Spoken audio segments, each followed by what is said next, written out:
మాఘపురాణం 10వ రోజు దశమి పారాయణానికి స్వాగతం.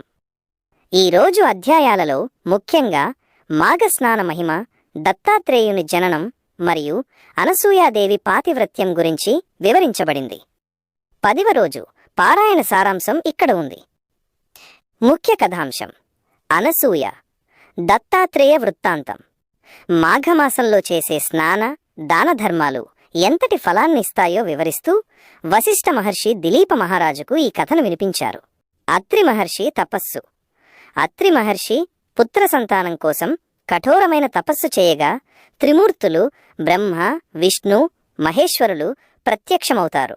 వారి అంశలతో తనకు కుమారులు కలగాలని ఆయన కోరుకుంటాడు. త్రిమూర్తుల పరీక్ష.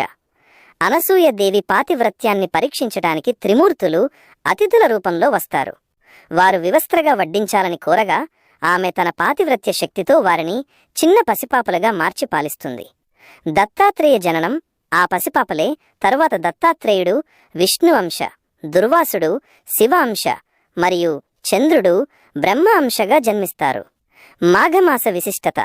ఈ ఘట్టం ద్వారా ఉత్తమమైన స్త్రీ ధర్మాలు, భక్తి మరియు మాఘమాసంలో చేసే సత్కర్మల వల్ల కలిగే అక్షయ పుణ్యం గురించి వివరించబడింది. పారాయణ క్రమం. 1. దీపారాధన.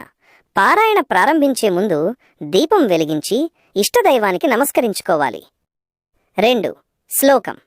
మాఘమాసే నిమగ్నానాం సలిలే శివవారిణి అర్ఘ్యం దదామి దేవేశ సవిత్రే రాధికాపతే. 3. పఠనం. మాఘపురాణంలోని 10వ అధ్యాయాన్ని భక్తితో చదవాలి లేదా వినాలి. 4. నైవేద్యం. పండ్లు లేదా పాయసాన్ని స్వామివారికి నివేదించాలి. నేటి ఫలం. 10వ రోజు పారాయణం చేయడం వల్ల కుటుంబంలో శాంతి, సంతాన సౌఖ్యం మరియు మనశ్శాంతి లభిస్తుందని పురాణాలు చెబుతున్నాయి.